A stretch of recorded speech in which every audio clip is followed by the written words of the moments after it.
하나님께서 오늘 여러분에게 평강과 은혜와 회복 주시기를 주님의 이름으로 간절히 기도드립니다. 축원드립니다. 새해 첫 수요 찬양 기도에 여러분 오셨을 여러분을 환영합니다. 새해인데 저희 집 아이들은 방학 시작입니다. 오늘 아침에 아들에게 물어봤습니다. 지금 뭐 하는 시간이냐? 방학 때 하루 시간표를 어떻게 짰는지 물어봤습니다. 그랬더니 계획에는 8시에 일어나야 되는데 지금은 너무 늦었다고 하면서 그러면 지금 뭐 하는 시간이냐 물어보니까 나도 잘 모른다고, 내 마음대로 살고 싶다고 이렇게 대답을 했습니다.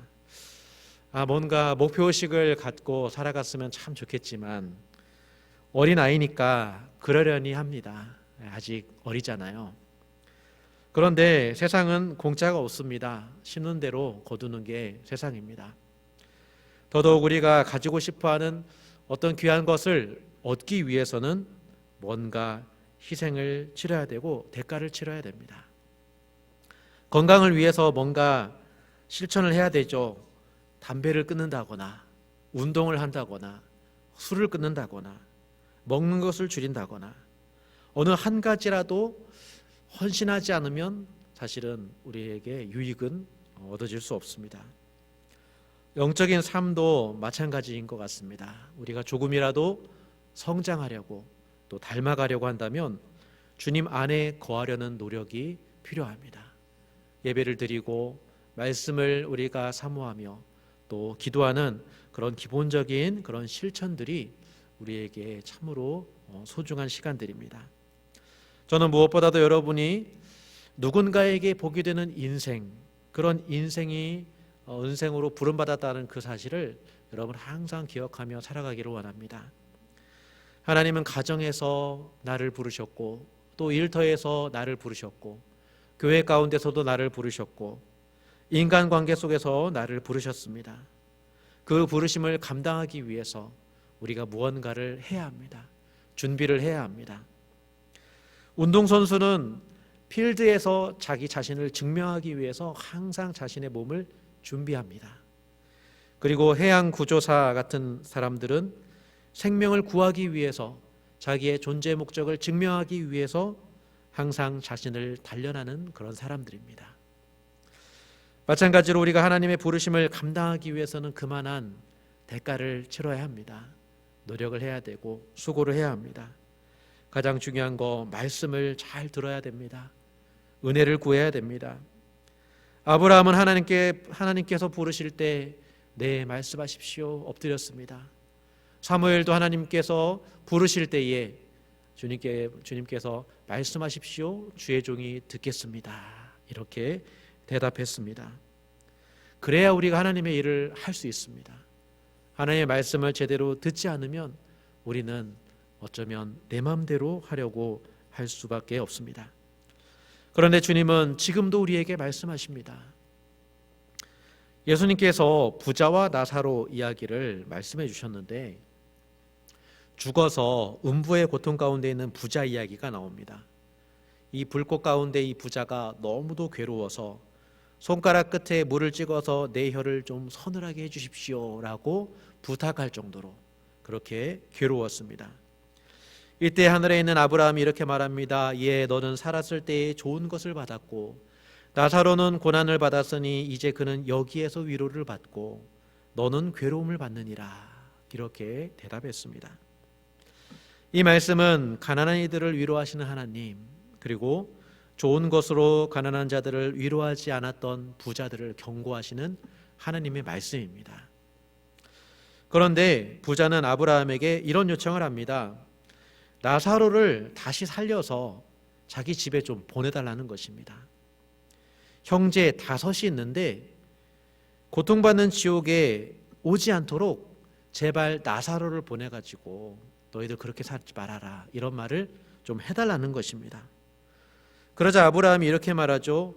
모세와 선지자들이 있으니 그들에게 들을지어다. 부자가 말합니다. 그렇지 않습니다. 죽은 자가 다시 살아나면, 그래서 그가 말하면 이 사람들은 회개할 것입니다. 그러니까 아브라함이 이렇게 말하죠. 모세와 선지자들에게 듣지 아니하면 비록 죽은 자 가운데서 살아나는 자가 있다 할지라도, 그런 사람이 있다 할지라도 권함을 받지 아니하리라, 이런 말씀을 합니다. 이미 모세와 선지자의 말씀으로 하나님은 말씀하신다는 것입니다. 그 말씀을 전하는 사역자들이 이미 있다는 것입니다.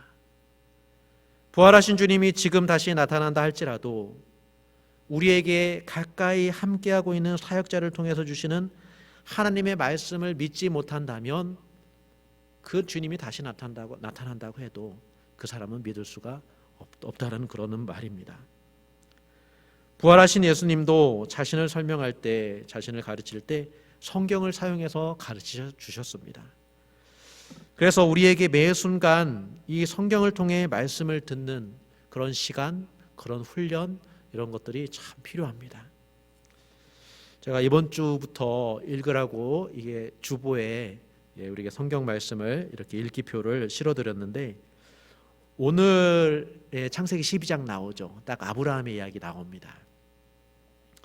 성경에 어떤 흐름이 있는데 1장에서 11장까지는 거기에는 이 저주란 단어가 5번 나옵니다. 그런데 12장에 하나님께서 아브라함을 부를 때 5번이나 복을 약속하십니다. 이건 뭐냐면은 하나님께서 아브라함을 통해 세상에 있던 모든 저주를 다 복으로 바꾸시겠다라는 하나님의 계획을 아브라함에게 말씀하신 것입니다. 내가 너에게 복을 주어 너는 복이 될지라 선언하시죠. 그리고 이 말씀을, 이 약속을 하나님께서 아들 예수 그리스도를 통해서 지키십니다. 그래서 예수님을 아브라함의 자손으로 보내주셔서 십자가로 저주의 흐름을 끊어내시고 기필코 하나님의 자녀로 살아갈 수 있는 복을 허락해 주셨습니다. 오직 믿기만 하면 그 복을 누릴 수 있도록 예수님께서 십자가에서 그 큰 일을 행하셨습니다. 그래서 믿는 자에게는 예수님이 복입니다. 예수님 안에서 아브라함과 같이 복을 받는 그런 사람입니다. 성경을 우리가 이렇게 쭉 읽어보면 우리가 누구인지 알게 되죠. 우리가 어떻게 살아야 될지를 알게 됩니다. 우리가 성경을 읽을 때 놓치는 질문이 있는데, 성경 내용 자체가 중요할 뿐만 아니라 기본적으로 2가지 방향을 우리가 질문해야 합니다. 성경을 말씀을 읽을 때 이 말씀에서 위와 아래로 하나님은 누구신가? 이 말씀 안에서 역사하시는 하나님은 누구신가? 어떤 분이신가? 무엇을 하기를 원하신가? 이거를 우리가 관찰하면서 바라봐야 되고, 그리고 동시에 이 말씀을 대하는 하나님의 백성은 누구인가? 어떻게 살아가야 되는가? 그것을 바라봐야 합니다. 그렇게 바라보면 하나님은 자기 백성을 어떻게 끌고 가려는 그런 말씀을 계속 해주십니다.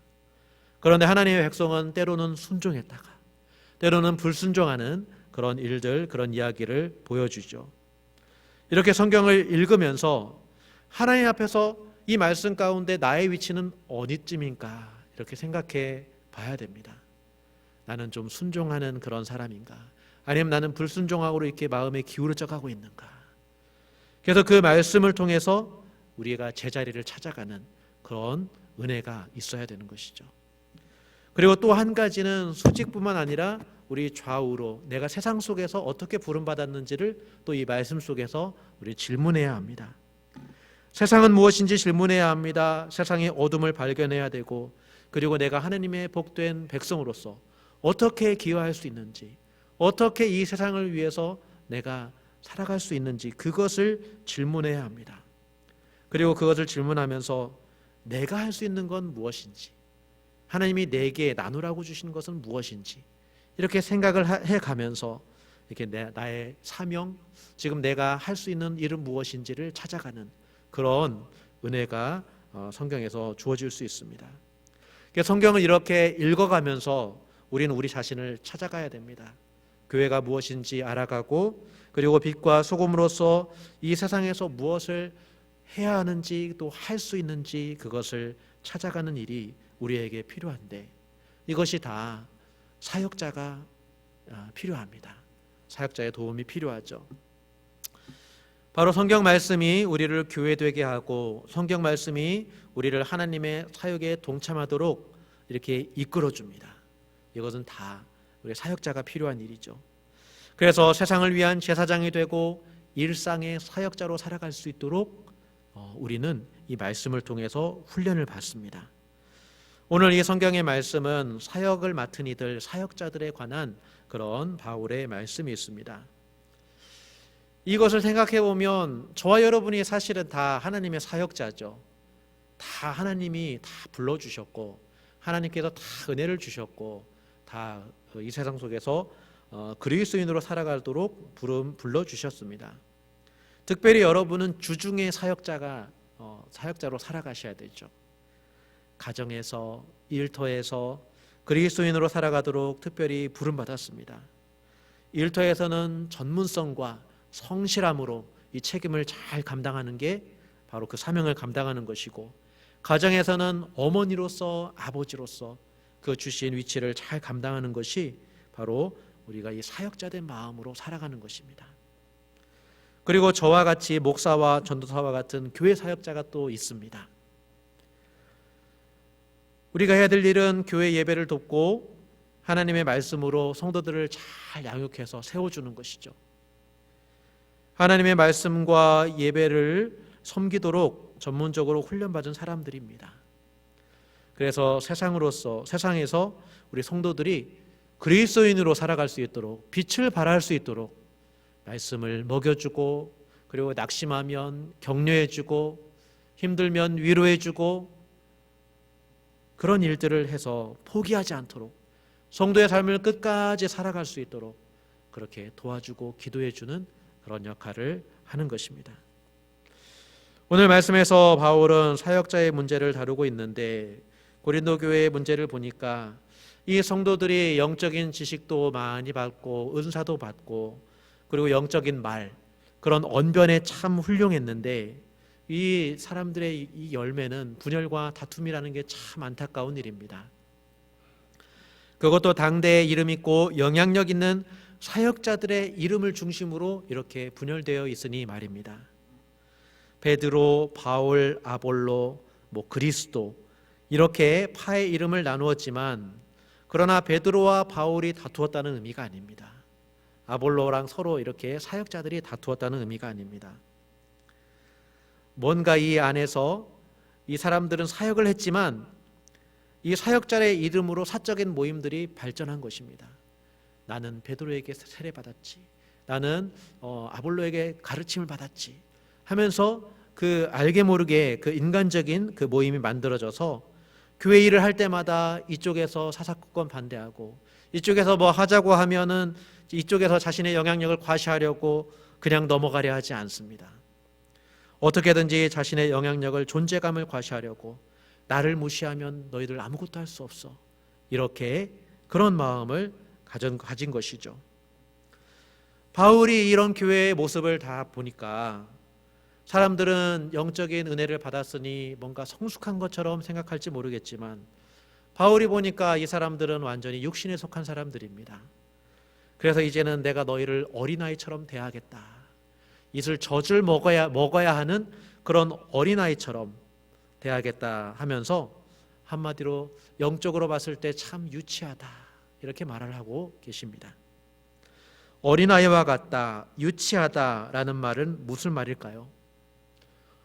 어린아이 같으면 그것은 유치한 게 아니죠. 아이가 그러면 당연한 겁니다. 아직 자라나야 하고 성숙해야 하기 때문에 비록 어리석은 말을 해도 그것이 전혀 문제가 되지 않습니다. 신앙적으로 어린 사람들이 있습니다. 신앙생활하는 사람들이 분별력이 없어가지고 복음이 말하는 그 사랑의 깊이와 넓이를 전혀 헤아릴 수 없는 그런 사람들이 있습니다. 이런 사람들을 가지고 그 짧은 시간 동안 겸손하고 성숙하기를 바라는 것 무리이죠. 이런 사람들에 대해서는 그냥 그러려니 아직은 잘 모르니까 하면서 받아줘야 되고, 또 인내하면서 가르쳐줘야 됩니다. 그런데 예수님을 믿은 지 좀 꽤 되었고, 하나님께 은혜도 받았고 직분까지 받았고 영적인 그런 은혜까지도 받은 사람들이, 그렇게 말을 하는 사람들이 어린아이와 같이 교회에 와가지고 세상 자랑하고 있고 육신 자랑하고 다니고 교회에 분란을 일으키고 다니면 이건 바울이 보기에는 이건 너무나 유치한 것입니다. 성도와 어울리지 않는다는 뜻입니다. 사람이 자랑하다 보면 허풍이 좀 들어가잖아요. 남자들은 군대 자랑할 때, 군대에서 그 경험할 때 그 작은 걸 가지고 자기가 뭔가 큰 것을 경험한 것처럼 그렇게 이야기하죠. 여러분, 제가 여기에서 과거에 어떤 일을 막 자랑하고 부모님과 했던 것 자랑하고 뭐 소유를 자랑하고 내 자식을 자랑하고 어떤 업적을 이렇게 자랑한다면 여러분 어떻게 생각하실 것입니까? 와, 정말 훌륭하시다 이렇게 할 것입니까? 저는 여러분들이 성숙한 자이기를 원합니다. 같이 맞장구 치시면 안 됩니다. 아이고 뭘 모르시는구만 이렇게 생각할 정도로 여러분 좀 성숙하셔야 됩니다. 누군가 자랑하면서 자신의 삶을 간증한다면 여러분 그것을 보면서 아이고 그렇지 좀 성숙하지 못하니까 저런 간증을 하지 이렇게 받아줄 줄 아는 그런 사람이 되기를 원합니다. 그런 것들은 어쩌면 유치원 졸업할 때 그냥 장기자랑하는 것과 같습니다. 아이 때는 이쁘죠. 그런데 다 큰 어른이 그렇게 하면 이건 안 되는 것입니다. 아이들은 관심을 받고 싶어 합니다. 교회를 보면 성숙한 사람들은 사람들의 관심을 굳이 받으려 하지 않습니다. 그래서 중요한 자리에 앉고 싶어 하지 않습니다. 그러나 그런 자리가 주어지면 겸손함과 두려움으로 감당하려 합니다. 자리 욕심이 아니라 주님을 신실하게 따르는 욕심으로 그런 일을 행하는 것이죠. 뭔가 적극적으로 자기 주장을 하려 하지 않고 주도적인 역할을 하려 해도 자꾸 튀지 않으려고 자신을 그렇게 절제하는 그런 모습으로 살아갑니다. 사랑을 알고 유치하고 육신적인 힘 겨루기를 피합니다. 도리어 성숙하지 못한 사람들이 있습니다. 사람들의 관심에 목말라하고 중요한 자리에 앉으려고 합니다. 눈에 띄는 일을 행하려고 하죠. 보이지 않는 하나님으로부터 인정받기보다 보이는 사람들로부터 인정받아서 존재감을 받으려는 그런 관심을 받으려는 그런 영적 어린아이들이 교회에는 항상 있어 왔습니다. 고린도 교회에 이런 사람들이 많이 있었습니다. 그러니 너희가 육의 사람이 아니리요 라고 말씀합니다. 이런 가운데 그러면 사역자는 누구인가? 고린도 교회에서 사역자 이름을 앞세워 갈등과 분열을 일삼고 있는데 베드로와 바울, 아볼로와 같은 이런 유명한 사역자들의 이름을 내세워 이 사람들과 특별한 관계가 있는 것처럼 이 고린도 교회 사람들은 자랑을 하고 있는데 우리가 과거의 영화를 보면 내가 대통령을 한다, 내가 서장을 한다 이렇게 하면서 사기치는 그런 이야기들 우리는 보게 되죠. 이게 세상에서 실제로 영향력이 있기 때문입니다. 이처럼 똑같은 말로 교회에서도 내가 누구를 안다, 내가 이 사역자를 잘 안다, 내가 유명한 바울과 또 베드로 목사님과 가까운 사이다 라고 이렇게 영향력을 과시하는 것, 이것은 옳지 못하는 것입니다. 그래서 바울이 말합니다. 사역자들을 과대평가하지 말라 말씀합니다. 5절 말씀에 아볼로는 무엇이며 바울은 무엇이냐? 그들은 주께서 각각 주신 대로 너희로 하여금 믿게 한 사역자들이니라. 사역자들을 과대평가하면 주님을 무시할 수가 있습니다. 사역자들을 과대평가하면 이 사역자 한 사람이 교회의 운명을 좌지우지하는 것처럼 그렇게 불안해집니다. 사람들이 그렇게 불안해집니다. 그러나 사역자는 주님의 종입니다. 사역자를 주님과 동등하게 생각하거나 그것을 역전시키려 하면은 안 됩니다. 그러면 사역자를 유혹에 빠뜨리고 교회도 분란과 불안과 그런 갈등을 일으키는 원인이 되는 것입니다.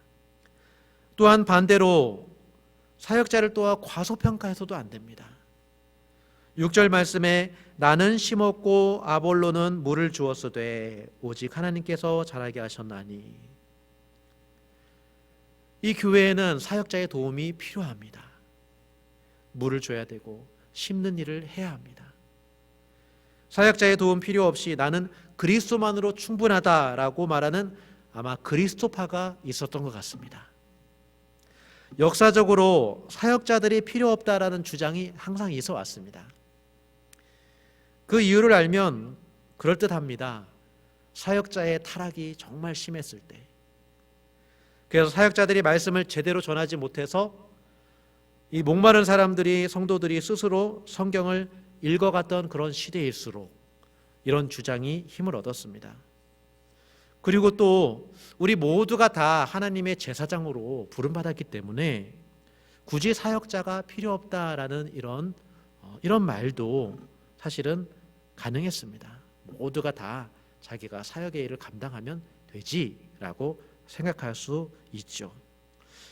그러나 이 역사를 보면, 인간의 경험을 보면 참 인간은 연약합니다. 질서가 필요합니다. 질서를 위해서 제도라는 것이 또 항상 필요합니다.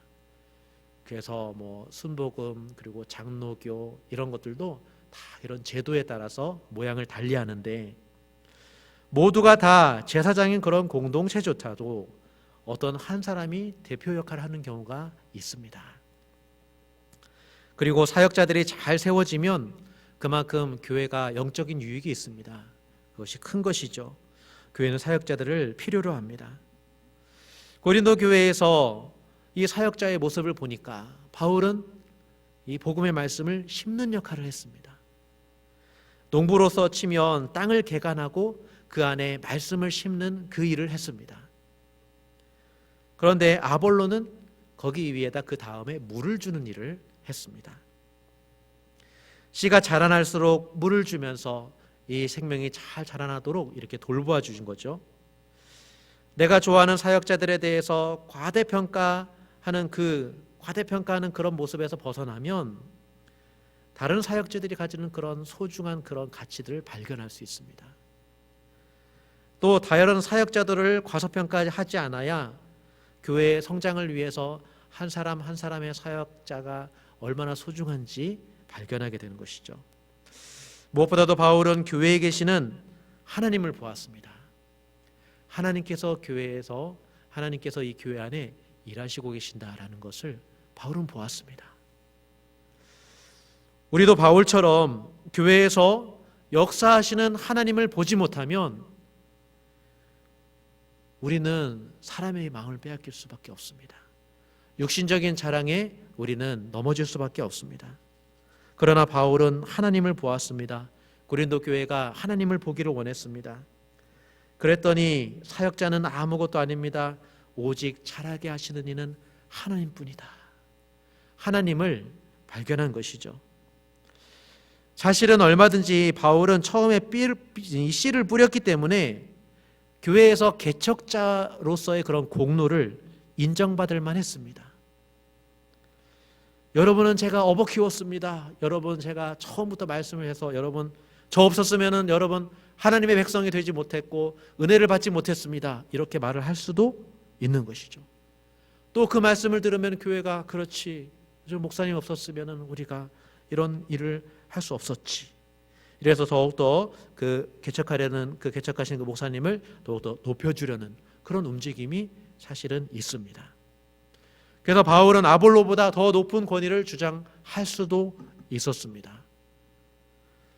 그래서 교회 분위기를 모른 척하고 이렇게 바울은 이 교회에서 주는 그 명예와 그 자랑을 누릴 수도 있었습니다. 그러나 바울은 절대로 그렇게 하지 않았습니다.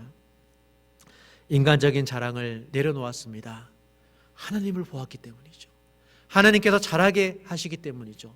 하나님께서 생명을 주시고 하나님께서 그 생명을 열매 맺게 하여 주시고 온전케 하실 것을 믿었기 때문에 이 바울은 육신적인 자랑을 하지 않았습니다. 도리어 아볼로와 자기는 하나님 앞에 똑같은 동역자다. 자신을 동등하게 이렇게 여겼습니다.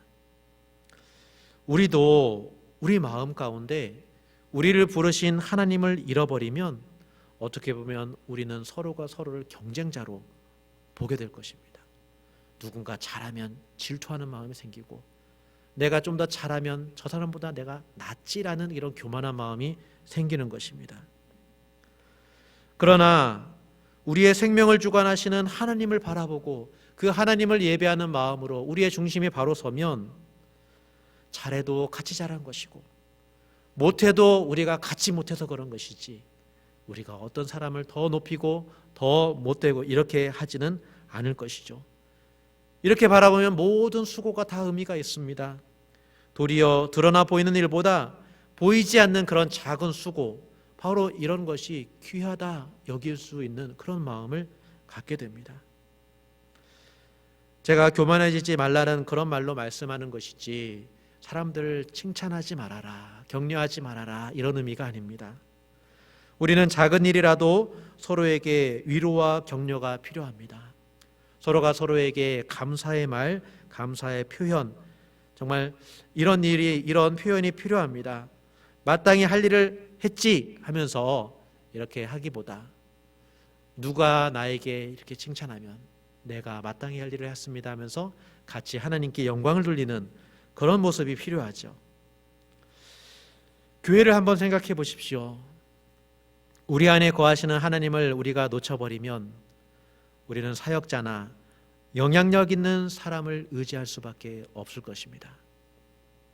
그러면 교회는 갈등하고 반드시 분열합니다. 왜냐하면 사람은 믿을 수가 없거든요. 불안합니다.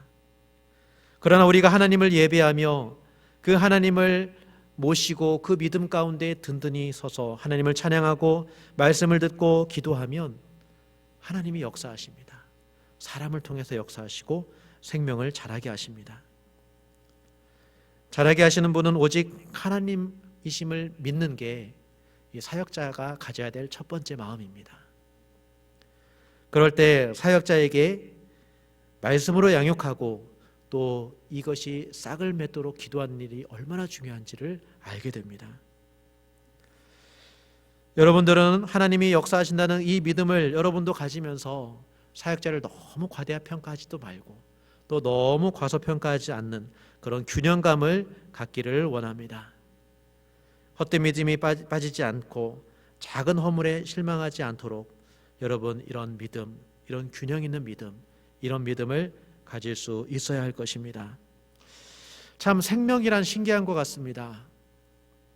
연약해 보이는 것 같으면서도 또 한편으로는 강하고 또 쉽게 상처받아서 넘어지기도 하지만 또 그러나 금방 일어나기도 합니다. 잘 먹으면 잘 먹고 잘 소화하면 또 금방 회복되기도 하죠. 죽을 것 같은 사람도 또 어떻게 일어나는 그런 일들이 일어나는 게 생명의 역사입니다. 이렇게 잘 먹고 잘 먹고 소화하면 보이지 않는 상처와 스트레스도 이겨낼 수 있는 힘을 얻게 되죠. 잘 생각해 보십시오. 그 생명을 자라게 하는 것, 우리 안에 참된 생명, 영적인 생명 자라게 하는 것, 바로 그것은 우리의 마음에 뿌려진 하나님의 말씀 때문입니다. 하나님께서 이런 사역자, 저런 사역자들을 통해서 말씀으로 우리를 먹여주셨습니다. 말씀으로 은혜 베풀어 주셨습니다. 교회가 이런저런 혼란을 극복하고 회복하고 성숙을 향해 간다면 그것은 하나님께서 우리를 먹여주셨기 때문이고 우리를 자라게 해주셨기 때문입니다. 사역자는 그때그때 쓰임받은 것이죠. 올 한 해 수요 찬양 기도회를 통해서 여러분 하나님의 말씀을 잘 받기를 원합니다. 그 은혜를 찬양하기를 원합니다. 기도하기를 원합니다. 하나님께서 저와 여러분을 자라게 하시고 또 세상 속에서 귀한 일을 감당할 수 있는 교회로 회복시켜 주시기를 그 은혜를 간절히 구합니다. 오직 자라게 해주시는 분은 하나님 때문이시죠. 그래서 이 시간 우리가 하나님께 기도하며 올 한 해 하나님께서 은혜 주시기를 간절히 구하기를 원합니다. 우리 함께 기도할 텐데, 하나님 우리에게 귀한 사람들을 주셨습니다. 사역자도 주셨고 우리 동료 형제 자매들을 주셨습니다. 그러나 가장 중요한 것은 자라게 하시는 분은 하나님이십니다. 구원하시는 분은 하나님이십니다. 회복하게 하시는 분은 하나님이십니다. 우리가 이 하나님을 의지하며 올 한 해 살아가게 하여 주십시오. 사람의 자랑, 인간의 자랑 거기에 빠지지 않게 하여 주시고 오직 주님만 바라보며 주님께서 주시는 힘을 의지하며 이 교회 세워나갈 수 있게 하여 주시옵소서. 우리 함께 기도하겠습니다. 살아계신 하나님 아버지, 은혜와 사랑을 감사드립니다. 오늘 귀한 말씀을 통해서 우리도 바울처럼 아버지, 우리가 하는 일이 의미 있는 일이긴 하지만 그러나 이 교회를 살리고 세워가시고 아버지 열매 맺게 하시는 분은 오직 하나님이심을 고백하게 하여 주시옵소서. 그래서 우리가 사역자를 너무 과대평가하지 않게 하여 주시고 또 너무 과소평가하지 않게 하여 주시고 우리 모두 하나님의 동역자요 하나님의 귀한 몸된 지체임을 아버지 우리가 깨달아 알게 하여 주셔서 아버지 이 몸된 교회 우리가 세워가게 하여 주시옵소서. 오직 하나님만 바라보며 하나님께 기도하며 하나님의 도우심 가운데에 우리 교회를 회복하게 하여 주시고 우리 교회가 주님의 뜻 가운데 온전히 서 나갈 수 있도록 하나님께서 은혜 베풀어 주시옵소서. 이 시간 우리의 기도하기를 원합니다. 우리의 기도를 통해서 하나님께서 일하여 주시기를 간절히 바라옵고 원하오며 살아계신 우리 구주 예수 그리스도의 이름으로 기도드립니다. 아멘. 살아계신 하나님 아버지, 우리가 하나님보다 사람을 앞세우지 않게 하여 주시옵소서. 모든 사역자를 귀히 여길 줄 알게 하여 주시고 오직 우리를 잘하게 하시는 하나님께 영광 돌리게 하여 주시옵소서. 은혜를 모르는 어린아이가 아니라 서로 존중하고 사랑할 줄 아는 성숙한 자가 되게 하여 주시고 육신을 자랑하는 게 아니라 우리 안에 계신 주님과 그 십자가만을 자랑할 수 있는 그런 교회, 그런 성도로 우리를 회복시켜 주시옵소서. 이제는 우리 주 예수 그리스도의 은혜와 하나님 아버지의 사랑하심과 성령의 교통하심이 하나님의 말씀과 기도로 회복되기를 원하는 온 성도와 교회 위에 영원토록 함께하여 주시기를 간절히 축원하옵나이다. 아멘.